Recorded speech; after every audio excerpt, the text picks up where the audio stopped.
Nggak ada orang sukses yang instan. Cuman balikan telapak tangan dapat, tidak. Kata Allah, lihat orang-orang dulu. Lihat orang-orang hebat dulu. Bagaimana mereka bisa kaya, bisa sukses, bisa punya posisi.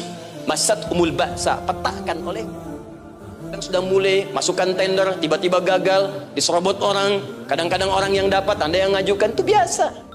Anda berlanjut, diterangkan oleh Allah, hei, tugas suami saat mulai pertama kali menikah, maka tugas yang pertama siapkan untuk mencari nafkah. Bagaimana caranya ya Allah? Diturunkan oleh Allah. Satu, jangan takut kehilangan rezeki. Jangan pernah mencuri. Jangan pernah ngambil punya orang. Karena punya kamu akan saya berikan sempurna. Kamu ngambil punya orang, maka kamu akan menyulitkan diri sendiri. Itu akan dikembalikan pada yang berhak. Ya, turun Quran surah ke-51 ayat 22. Dirinci, begini cara nyarinya. Quran surah kedua ayat 168. Kalau Anda ingin cepat baru bergerak, rizkinya sudah dapat. Quran surah kedua ayat 172. Ada yang dahsyat, dia belum keluar, rizkinya yang mendatangi dia. Jadi nanti di Al-Quran ada 8 jenis rizki. Di antara yang paling hebat, ada yang belum Anda datang, rizkinya sudah menjemput. Ada orang mendatangi rizki, ada rizki mendatangi dia. Contoh, Al-Imam Asy-Syafi'i sedang berdiskusi dengan Imam Malik, gurunya. Kata Imam Asy-Syafi'i, Syekh, rizki itu mesti saya cari dulu, baru kita dapat. Kata gurunya, ya Syafi'i, ada rizki yang cukup kita beramal dekat kepada Allah, dia akan datang tanpa kita cari dengan ikhtiar manusia. Kata Syafi'i, mustahil. Kata Quran kan kita kerja dulu baru datang. Kata Imam Malik, gurunya, kamu yang belum sampai, kita amalkan ini, rizki datang. Maka berhenti sampai di situ. Imam Syafi'i pamit. Di jalan tiba-tiba beliau mendapati ada panen anggur, Pak, Bu. Terus dipanggil sama yang punya kebun. Ya, pemuda, katanya, sini, mau bantu nggak? Kalau kamu bantu, kami berikan anggurnya. Maka beliau bantu, panen, petik. Sampai setelah selesai diberikan anggur yang besar-besar, hanum. Senyum, senang beliau. Ternyata senangnya bukan karena dapat anggur. Senangnya karena merasa pendapatnya benar. Kalau saya nggak bantu panen ini, nggak akan dapat saya anggur. Cuma karena saya bantu, saya diberi ini. Maka rasa senangnya inilah dibawa kemudian kepada gurunya, ingin laporan. Tapi perhatikan adabnya. Dia tidak mengatakan, guru, nih saya benar. Kalau saya nggak ikut panen, nggak dapat saya ini. Perhatikan kalimat Asy-Syafi'i. Guru, tadi saya di jalan, dipanggil oleh pemilik kebun, ikut panen anggur. Begitu saya bantu, saya diberikan anggur ini. Beliau tekankan dengan kalimat yang kencang pada kalimat, begitu saya bantu, saya dapat anggur ini.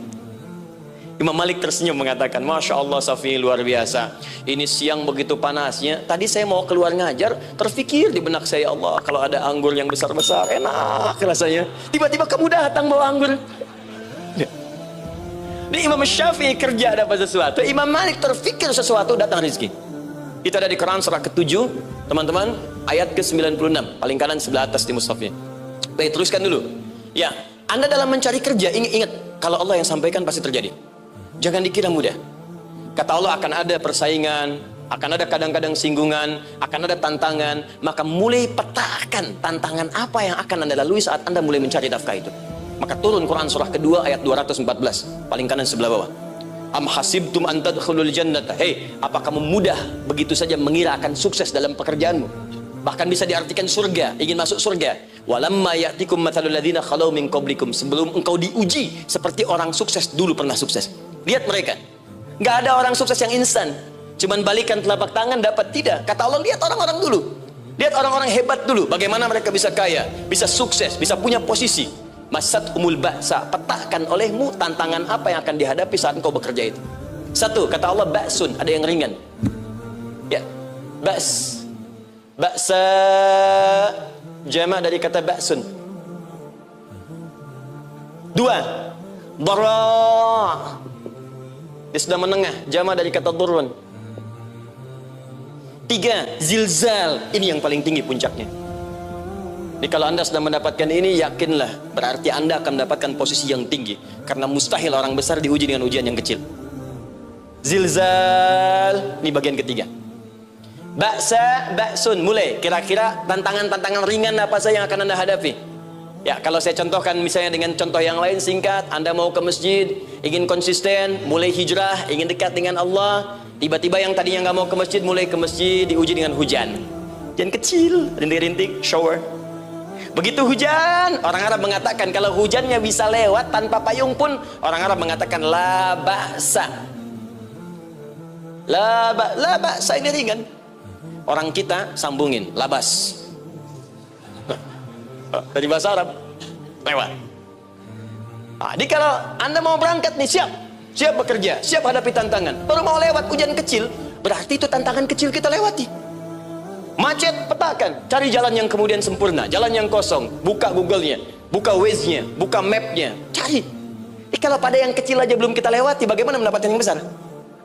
Anda mau ke masjid, dikasih hujan kecil, mau berangkat gak jadi. Papa, kenapa gak jadi? Hujan mah, kan ada payung, takut riak. Setelah itu maaf, tantangan fisik. Kadang-kadang mulai ke fisik, mulai mengganggu. Ya, maaf, dirincikan kemudian oleh Al-Quran. Turun Quran surah ke-21 ayat 87 sampai 88, kisah Nabi Yunus alaihissalam. Yunus beraktivitas, bekerja, bukan berarti nggak ada tantangan.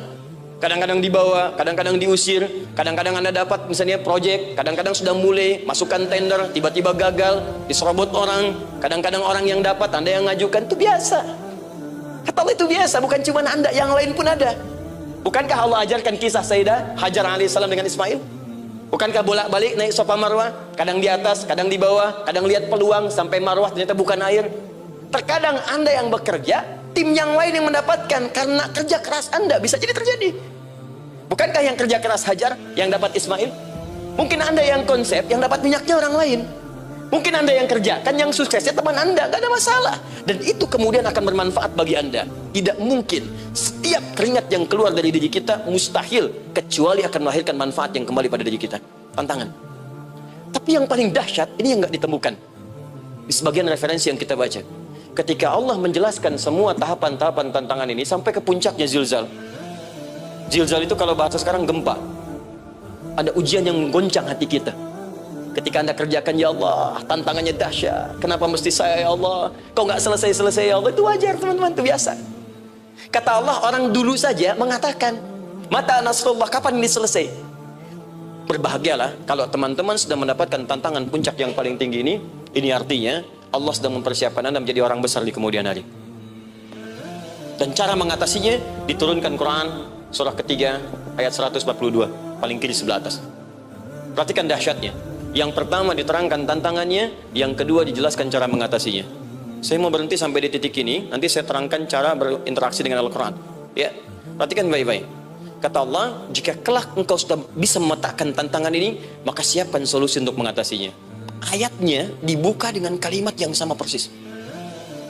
Saya pernah sampaikan teori ini di dua perusahaan besar di Indonesia.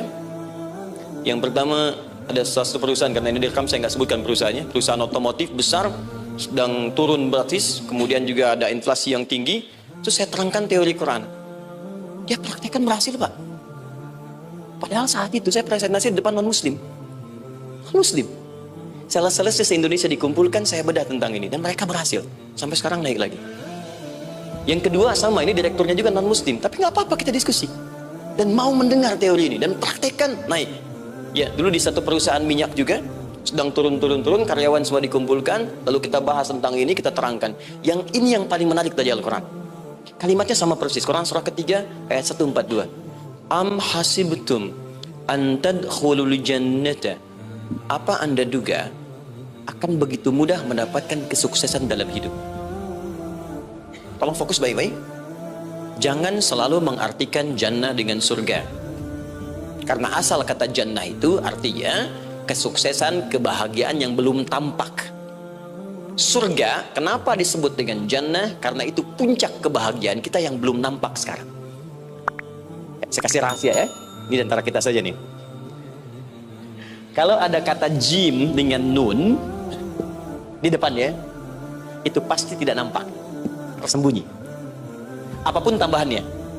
Ya, misal, jin kenapa disebut dengan jin? Karena memang ketika diciptakan, dia tidak tampak, tersembunyi.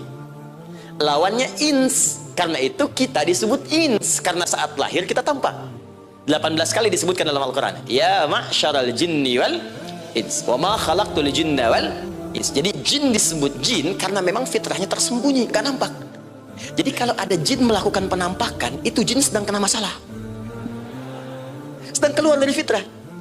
Sama dengan manusia, harusnya tampak. Jadi kalau ada manusia yang senang sembunyi-sembunyi, dia sama dengan, bukan saya bilang, sedang punya masalah. ke kantor sembunyi-sembunyi. Hati-hati Pak Alfian tuh. Biasa ada pintu depan, masuk pintu belakang. Suami di rumah buka WA sembunyi-sembunyi. Bu, hati-hati tuh. Pulang lewat pintu belakang. Berarti sedang punya persoalan dalam hidup. Setiap ada jim dengan nun, pasti tersembunyi.